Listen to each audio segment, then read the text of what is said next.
Assalamualaikum warahmatullahi wabarakatuh. Izin perkenalkan, nama saya Diwa Samudra dari instansi Badan Nasional Pencarian dan Pertolongan. Unit kerja Kantor Pencarian dan Pertolongan kelas A Padang dari angkatan 4, kelompok 4. Di sini saya akan menguraikan pelaksanaan pemaknaan saya terhadap materi Smart ASN. Materi ini mengajarkan pentingnya literasi digital bagi ASN dalam menghadapi tantangan dunia kerja modern. ASN dituntut untuk tidak hanya mahir menggunakan teknologi, tetapi juga bijak, etis, dan aman saat berinteraksi di ruang digital. Literasi digital di sini dibagi dalam 4 pilar utama. Yang pertama, digital skill, yaitu kemampuan teknis mengoperasikan perangkat dan aplikasi. Contohnya, seorang ASN di kantor dinas kesehatan bisa menggunakan aplikasi Excel untuk merekap data vaksinasi warga. Ia juga tahu cara memakai Google Drive untuk menyimpan laporan dan membagikannya ke pimpinan tanpa harus mencetak kertas. Yang bermakna tidak hanya tahu pakai komputer, tapi juga paham cara kerja dan memanfaatkannya untuk produktivitas kerja. Yang kedua, digital culture. Itu memahami nilai-nilai kebangsaan dan Pancasila dalam ruang digital.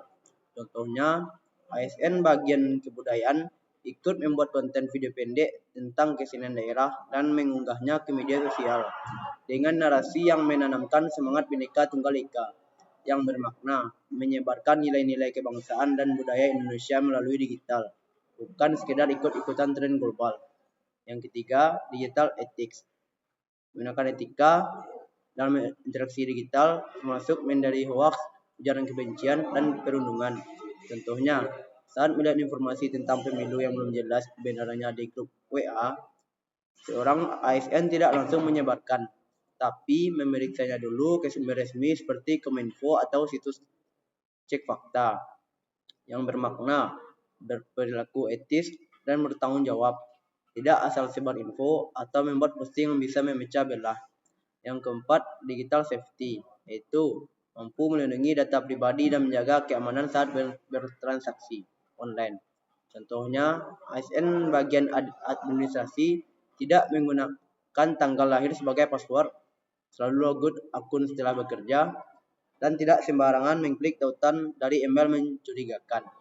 Yang bermakna yaitu melindungi data pribadi dan informasi penting agar tidak disalahgunakan oleh pihak tak bertanggung jawab. Selanjutnya, saya akan menguraikan ulasan dan pemaknaan saya terhadap materi manajemen ASN. Materi ini membahas secara menyeluruh bagaimana pegawai ASN, baik PNS maupun P3K, dikelola agar menjadi SDM negara yang profesional, berintegritas, dan berorientasi pelayanan publik. Beberapa poin penting yang dibahas. Pertama, kedudukan dan peran ASN. ASN adalah pelaksana kebijakan publik, pelayan masyarakat, sekaligus perekat persatuan bangsa. Yang kedua, hak dan kewajiban. ASN mulai dari gaji tunjangan, gaji, cuti, hingga perlindungan hukum dan jaminan hari tua, disertai dengan tanggung jawab moral dan hukum. Yang ketiga, kode etik ASN. ASN harus jujur, sopan, disiplin, dan tidak menyalahgunakan jabatan. Yang keempat, sistem merit.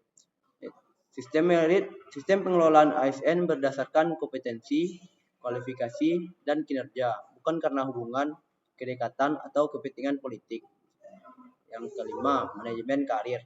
ASN mulai dari rekrutmen, penilaian kinerja, mutasi, promosi, hingga penghargaan dan disiplin dilakukan secara adil dan transparan. Materi ini menekankan bahwa menjadi ASN bukan hanya soal status, tapi tanggung jawab moral dan pengabdian nyata kepada bangsa dan rakyat. Baiklah, sekian dari saya yang dapat disampaikan mengenai hari pertama pembelajaran agenda ketiga tentang Smart ASN dan manajemen ASN. Terima kasih. We are family of Vietnam Jagat Samagra. Assalamualaikum warahmatullahi wabarakatuh.